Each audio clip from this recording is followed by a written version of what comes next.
Assalamualaikum warahmatullahi wabarakatuh. Ketemu saya dengan channel saya Audrey Channel, oke.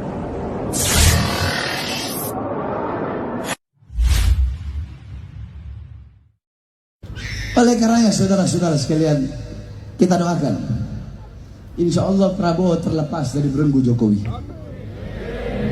Prabowo terlepas dari belenggu-belenggu syaitan, terlepas dari belenggu-belenggu Mulyono, terlepas dari rantai-rantai politik yang membelenggunya. Mudah-mudahan Prabowo ke depan, ini kan kita tidak bisa bilang Prabowo begini Prabowo, belum, karena masih 2 bulan. Nanti nunggu setahun, kita lihat bagaimana kinerjanya. Baik-baiknya kita dukung, buruk-buruknya atau ada kebijakan-kebijakan yang menyengsarakan rakyat, tetap kita akan lawan sampai titik darah penghabisan. Tidak ada tawar-menawar, betul? Betul? Betul? Tahu saya, si Rizik itu adalah ikon penistaan terhadap Rasulullah. Bagaimana tidak, saudara? Dia punya menantu, namanya Munif. Si Munif itu menistakan Rasulullah dengan menyamakan si Rizik silap ini, Al-Kaburi ini dengan Rasulullah. Rasulullah dibilang mirip akhlaknya. Rizik mirip akhlaknya dengan Rasulullah. Ataupun mewarisi, bukan mirip, mewarisi akhlak Rasulullah. Kemudian mewarisi jasad Rasulullah, saudara.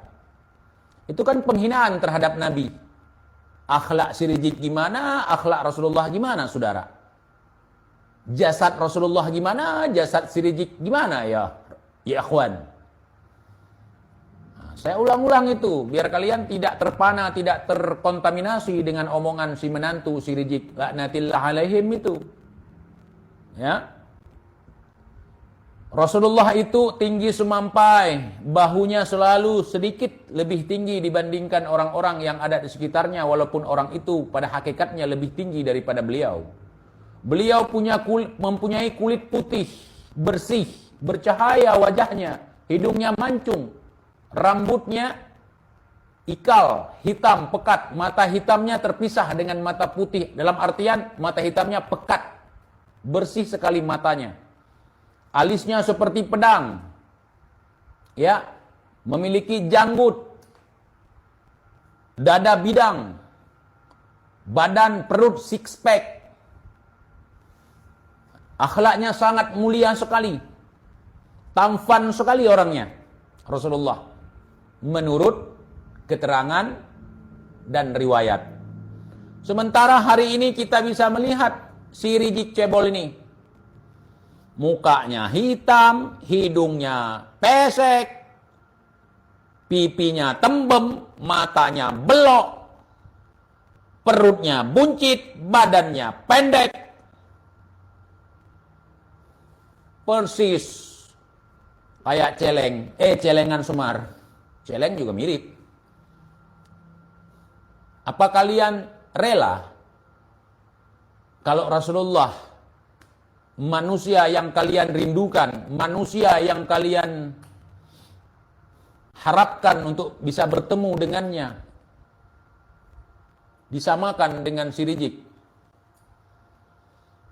Netizen Indonesia, sedikit perkenalan. Ada sekelompok orang yang selalu mengagung-agungkan nasabnya, selalu membangga-banggakan nasabnya. Tetapi ada video viral Kiai Imaduddin Utsman Al-Bantani diviralkan sama netizen. Nasab mereka nggak jadi apa-apa sekarang. Dinasti yang dibangun bertahun-tahun dianggap sebagai dinasti paling mulia seantero dunia, kata mereka. Hari ini jadi sampah. Hanya karena netizen, saudara. Apalagi urusan duniawi. Urusan yang di-framing dengan akhirat aja. Nggak jadi apa-apa hari ini, saudara. Itulah netizen. Nggak perlu menjilat. Netizen nggak perlu dijilat. Nggak perlu drama-dramaan. Yang penting kejujuran dari Anda. Etika Anda. Sopan santun Anda. Sehebat apapun Anda. Ya kan? Garomah Habib pun tunggang langgang kabur kalau sudah melihat netizen Indonesia, saudara. Buktinya nggak ada Habib yang bisa menonjolkan garomahnya untuk membantu muhibbin kelas kakap, yakni Miftah. Wali Pekalongan, seorang Habib punya garomah, bisa mengajarkan jin yang bentuk kakinya seperti bebek. Tetapi ketika berurusan dengan netizen, beliau angkat kaki. Bukan angkat tangan, kaki. Kaki yang beliau angkat alias ngumpet, kabur. Tak tertolong, saudara. Paham? Jangan pernah menangis di depan netizen. Apakah itu untuk menarik simpati, untuk menarik donasi? Jangan. Netizen tidak suka drama. Maka itu saya minta dengan tulus, dengan sangat tulus. hormat kepada yang kami hormati Bapak Presiden Haji Prabowo Subianto. Tolong Pak, bisikan pemerintahan Bapak. Enggak salah minta logik. Mintalah sama Umar Mahdhar. Ya Umar Mahdhar, hancurnya. Untuk memproses semua pelanggar hukum pada... Nggak perlu kau lah, Lijik. Sebelum kau koar-koar, Presiden sudah tahu tugas-tugasnya apa yang mau dilakukan. Kau sebagai apa? Nimbrung-nimbrung. 10 dekade terakhir ini setuju Nyari makan, saudara. Begini amat bapak-bapak ini nyari makan, saudara. Ya, biar bisa memenuhi kebutuhan rumah tangga, saudara. Harus bentak-bentak ngomongnya, saudara. Produknya produk menjilat ini. Bahar roasting Prabowo. Biar kesannya mereka nggak takut gitu. Rizik, jilat. Urusannya jilat pantat Pak Prabowo dia. Kalau si Bahar, jurusannya serang. Nah gitu. Nyari aman, saudara. Orang-orang mereka sudah ada di dalam. Yang berbaur dengan Pak Prabowo. Mereka kan penjilat. Terkenal sebagai penjilat si Bani Rungkat ini. Kalau nggak sanggup mereka lawan, mereka jilat. Karena mereka tahu Pak Prabowo basicnya adalah militer. Seorang jenderal berpengaruh. Ya kan? Jadi ketika saya mengatakan begini, si Bahar muncul kemarin. Sok-sokan, sok jago gitu. Tapi nggak bisa vulgar. Ada remnya. Nggak berani lagi remblong seperti dulu. Coba lihat. Kalau dulu, udah. Kalau Prabowo menang, kita akan pimpin perang. Mana ada? Si cebol Rizik mau pimpin perang. Jadi gimana ini? Katanya Pak Prabowo nggak sah karena pemilunya curang. Kemudian katanya Pak Prabowo pelanggar hukum. Kalau Pak Prabowo pengkhianat, kalian pejuangnya. Tai, jawab. Prakibin, Rizik, Bahar. Terus yang jadi pahlawannya kalian. Pernah perang di mana? Perang Ambon itu kan cuma cerita. Yang berperang di Ambon itu dari awal sampai akhir ya Laskar Jihad pimpinan almarhum Ustadz Jafar Umar Talib. Gurunda sih cukup koar-koar pakai toa aja. Di atas mobil tahu bulat. Naam, saya juga ingin mengatakan seperti itu. Orang yang berperang, dia yang heboh, dia ngutip sumbangan. Ngutip sumbangan dapat full serban. Yang dikirim cuman dikit aja. Yang lainnya bangun rumah untuk anak, untuk istri begitu cara mereka nyari makan. Orang yang berperang dia yang kaya. Ya, kita menunggu si Bahar koar-koar marahi Pak Prabowo. Dan juga si Rizik. Tapi saya lihat si Rizik justru malah ngejilat kemarin. Minta supaya dikirim ke Palestina. Seandainya diizinin, Rizik nggak masuk. Rizik sama Bahar, Habib-Habib yang lain nggak akan berani. Mukibin paling. Mukibin udah kesetrum ya kan. Udah minum air kobokan, air tali pusat Habib. Mereka yang berangkat. Kalau yang Habib kita tunggu nggak ada, karena Habib rata-rata pengecut. Pernah nggak kalian lihat Habib datangi orang sendiri? Habib marah-marah datangi orang sendirian. Saya belum pernah lihat Habib nantangin orang sendiri datang. Saya belum pernah lihat. Tetapi saudara-saudara saya di Aceh, saudara-saudara saya di Sumatera, saudara-saudara saya yang pernah lihat. Saya pernah lihat.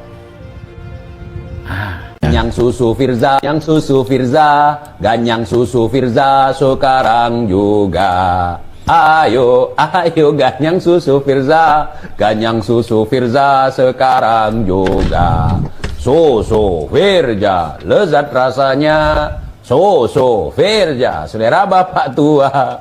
Aduh, tapi teman-teman jangan salah. Beliau Imamuna, Imamul Ummah, Imamul Akbar, imam besar kita, yakni beliau punya garomah. Beberapa tahun yang lalu beliau telah menunjukkan garomah beliau. Yang pertama, menggiring orang-orang ke Tugu Monas. Yang kedua, garomah beliau mubahalah tunggal. Yang ketiga, garomah beliau kabur. Itu yang paling masyhur. Jadi garomah imam besar apa? Al-kaburi, saudara. Buat klan Ba'alwi sangat memalukan sekaligus memilukan. Telah menasabkan leluhurnya yang bernama Ubaidillah kepada Sayyidina Husain radhiyallahu an lewat Sayyid Ahmad Al-Muhajir bin Isa An-Naqib, sementara ulama besar dari kalangan Ahlul Bait yang bernama Sayyid Hasan Al-Husaini telah menulis di dalam bukunya, Ubaidillah adalah sosok gubernur Kufah yang zolim dan sangat membenci Ahlul Bait. Ketika Sinan bin Anas telah memenggal kepala Sayyidina Husain, Ubaidillah menusuk-nusuk kepala itu dengan tombak kecil miliknya. Bahkan orang terlaknat ini sampai hati tega membunuh putra Sayyidina Husain yang baru berusia 8 bulan. Dengan lintasan sejarah sedemikian keji, mungkinkah ada Duriyah Sayyidina Husain yang sampai hati memberi nama putra keturunannya dengan nama Ubaidillah? Sungguh sulit diterima akal sehat, teman-teman.